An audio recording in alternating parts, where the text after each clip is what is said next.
ช่วงนี้ติดตามข่าวภาษาอังกฤษกับไทย PBS World ค่ะ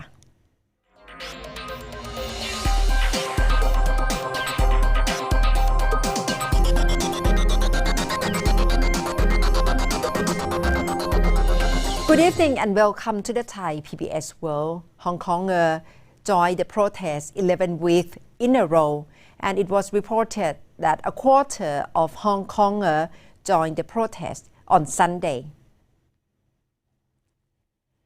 The huge turnout, which began from demanding withdrawal of extradition bill, evolved into calling for greater political freedom and democracy. I was in Hong Kong last week to cover the protest. I talked to Emily Lau, chair of Hong Kong Democratic Party International Affairs Committee. Well, I think it is very sad that the government of Carrie Lam has consistently refused to respond to the demands. And these are not just demands of protesters. These are demands of many Hong Kong people. You know, we had a march of 1 million people and then another march, 2 million.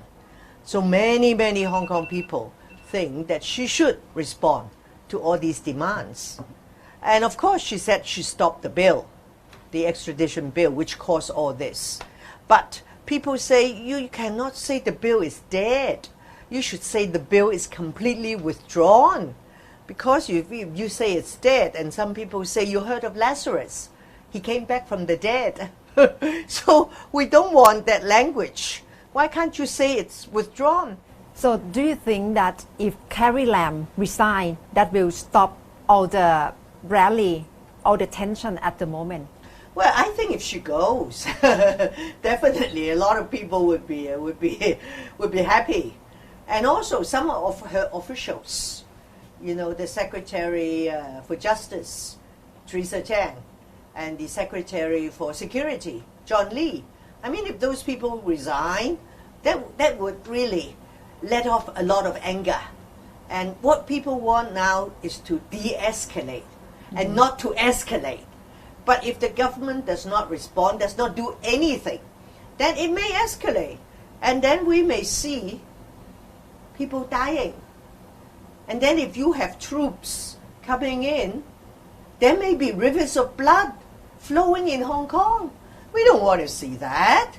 Hong Kong has never been a city like that. How do you see power or energy among protesters in Hong Kong? Do they justify in terms of their action? Because right now they are quite persistent. Perhaps they are moving to the airport again, even though they come out to say sorry. How do you see things from the side from protesters? Well, actually it's very difficult because the protesters say they have no leaders, no platform. So, and they make decision by just putting something online and see people vote and agree. So it's very difficult.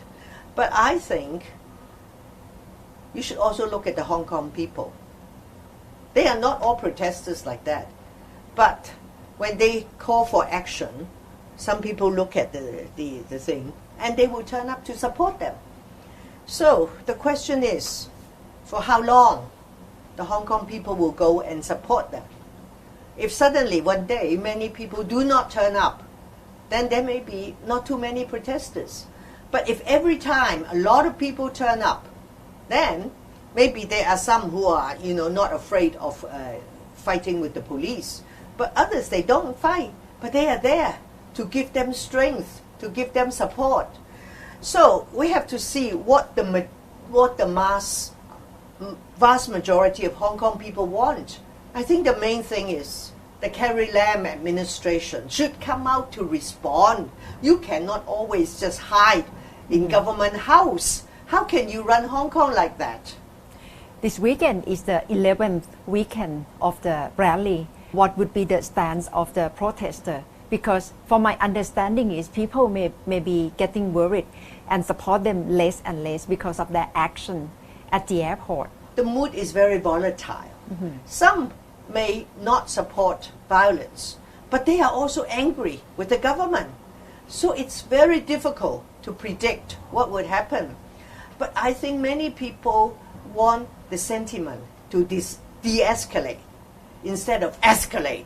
end up in more violence, maybe storming of police stations again, and maybe people getting hurt or even killed. That would be terrible. So I hope the government has some wisdom. And if the Chinese government keep coming out with very provocative statements, I don't think that's going to help. What do you think is the root cause of the rally, which is holding on for 11 weeks, and it shows what the protesters want for their future? But from your perspective, what's the root cause of it? Is it about one country, two systems? The whole thing started off with the bill, and Carrie Lam thought she could get the bill passed because she had survived a number of controversies. But this time, the people really feared being sent back to be tried in mainland China, where there is complete lawlessness, no human rights, no personal safety, and no rule of law. People are very scared. The thing is, Hong Kong is part of China. We have no democracy. Carrie Lam was not elected by us. In our Legislative Council, only half of the members are elected by the people. The other half are elected by the rich and the powerful. So it's not a democracy. But the irony is, the people here, we enjoy freedoms, personal safety, and the rule of law more than people in many democracies in Asia and elsewhere. We value our personal safety in a sense that now I'm talking to you. When I walk out of the room, there won't be somebody there to arrest me or to arrest you. Personal safety, freedom to speak my mind, the rule of law. Our judges are very independent. In many cases, they find the government wrong. The government would lose cases in court. These are the things that we enjoy. These are our core values. But the people see that these core values are crumbling. You said one country, two systems. A few months ago, there was a report by the Foreign Affairs Committee in the House of Commons in the United Kingdom. And the report said, oh, no longer one country, two systems. It's one country, 1.5 systems. That was written in March. If they write it now, maybe it's one country, 1.1 system. So it's just fading, crumbling. Is it beyond your imagination that Hong Kong has come to this point? And what do you see as the future of Hong Kong? Well, I think in a sense it's beyond my imagination because it's over such an insignificant thing that Carrie Lam tried to push. She should have known that it touched a raw nerve, and she should have stopped earlier on. Then the whole thing would be over. But she insisted. And then the pro-Beijing politicians working with her all said, yes, sir, yes, sir. Nobody dared to say no. That's how the thing just kept exploding. But if they had realized it's bad, they'd stop it. It wouldn't have happened. We had thought that something like this may happen when they try to enact legislation on national security. They tried to do it in 2003, and many people took to the streets. And then one party, the Liberal Party, which is pro-Beijing and pro-business, they saw the people marching. They had 8 members in the Legislative Council. They decided to withdraw their support. The government had no support. They have to abandon the bill. But this time, no members decide to abandon it. They kept saying, Carrie, go, Carrie, go. So we're like this. So all these pro-Beijing politicians in the Executive Council and the Legislative Council, they are all guilty. In a separate move by Carrie Lam today, Chief Executive of Hong Kong, she said she would like to open for dialogue with protesters. But she still declined to comply with protester demand to withdraw controversial bill of extradition. And in a press conference today, Carrie Lam said that her office will start immediately a platform for dialogue with people from all walks of life, while promising to have an investigation into an allegation against the police operation.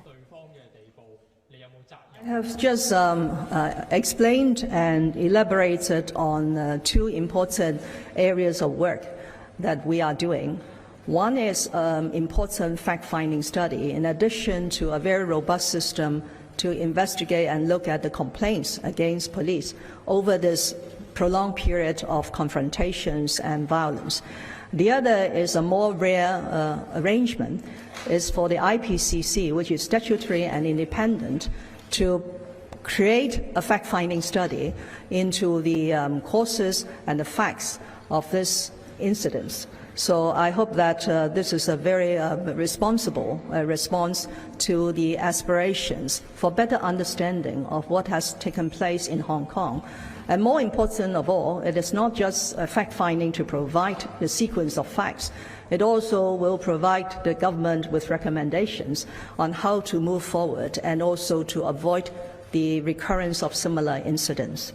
The second area of work that I have announced, which will give us much better basis to address some anxieties and differences in society, is we will start immediately a platform for dialogue with people from all walks of life. So this is something that we want to do in a very sincere and humble manner. I and my principal officials are committed to listen to what the people have to tell us, and we want to reach out to the community as soon as possible. Please, can you give a clear reason as to why the extradition bill cannot be simply withdrawn from the legislature? Precisely why not? Well, on the second question, I have repeatedly replied on various occasions, and I can give you this a very clear commitment at the political level that the bill is dead. There is no plan. There's no plan to revive this bill, especially in light of the public concerns. The second or the first point in your two-pronged question, I cannot comment as a chief executive on the commercial decisions of individual companies. I hope you understand that. But I remain convinced that Hong Kong has her unique advantages in attracting overseas companies to come to Hong Kong. One of the most important strengths is the rule of law. That's why we have been doing so much to ensure that the rule of law is being upheld and respected in Hong Kong. And that's all from Thai PBS World tonight.